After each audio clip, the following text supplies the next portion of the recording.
iki mulas utawi nyinaoni sesarengan.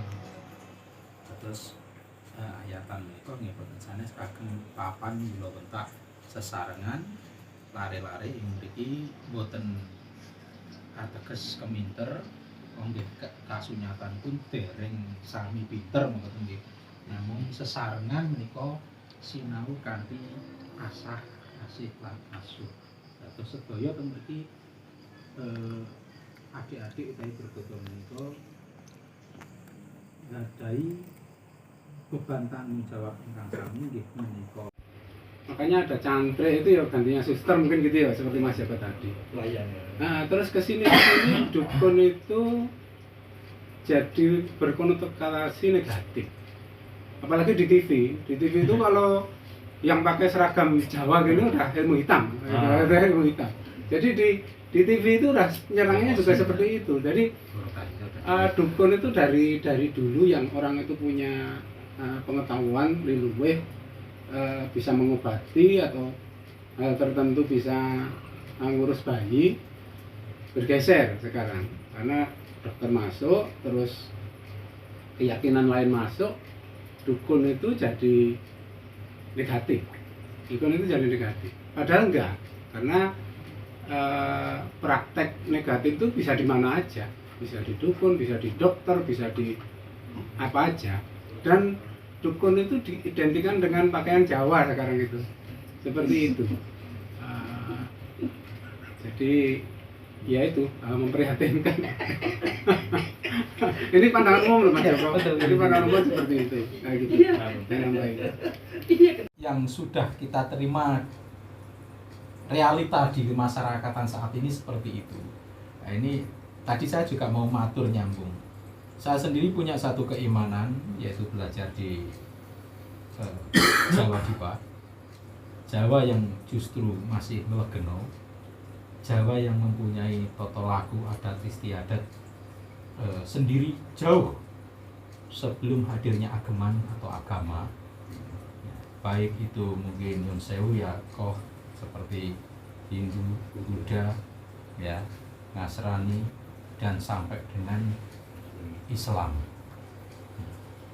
Jadi Jawa ini sudah mempunyai tata laku sendiri, dibuktikan dengan beberapa peradaban yang ditemukan, baik itu peninggalan-peninggalan bersejarah, situsnya maupun peralatan yang digunakan oleh leluhur-leluhur kita ketika itu yang tidak pernah kita duga sebelumnya.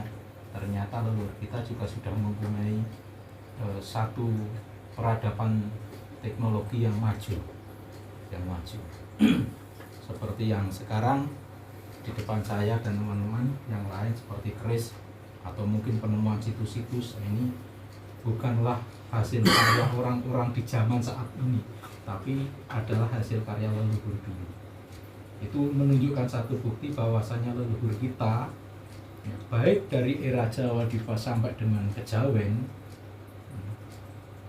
ini peradaban demi peradaban ini juga meninggalkan satu pembelajaran tentunya, dan kita tidak bisa memungkiri bahwasanya leluhur kita yang legeno Jawa Dipa sampai dengan yang sudah berageman, baik itu Muslim maupun yang lainnya, ini menunjukkan kalau leluhur kita itu sudah punya satu tata laku yang sudah sangat teratur, dan ini teknologi. Begitu pula dengan praktek-praktek seperti yang sekarang dinamakan perdukunan.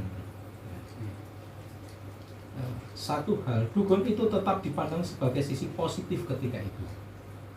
Ketika itu tetap dukun ini positif, karena kalau dibahasakan seperti sekarang ya seperti halnya profesi. Di bidangnya masing-masing, kepiawen masing-masing. Adapun sekarang menjadikan persepsi secara umum dukun ini menjadi negatif, yaitu karena pola pikir sekarang saja, dan yang tidak lepas dari sebuah kepolitikan.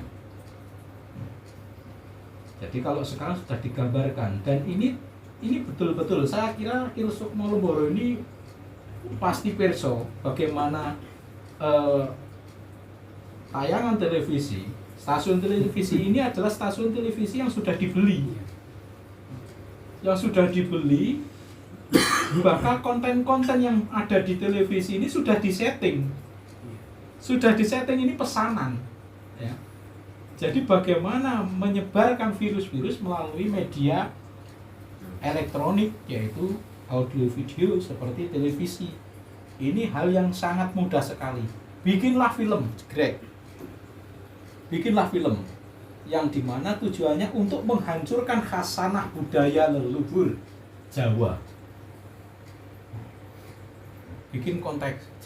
Ini kadang kejadian intinya sebetulnya kalau di kita sebetulnya dengan kita punya keilmuan itu padahal sebagai penghalang, bukan sebagai cita-cita kita pertama kali.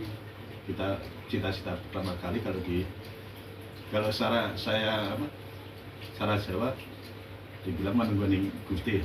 Kalau di Buddhis sebetulnya menyelesaikan dharma ya. Iya, menyelesaikan dharma, tidak ingin penimba lahir lagi. Itu. Jadi kalau kita masih ini ya sebetulnya ada manfaatnya, benar. Dukun kita memberi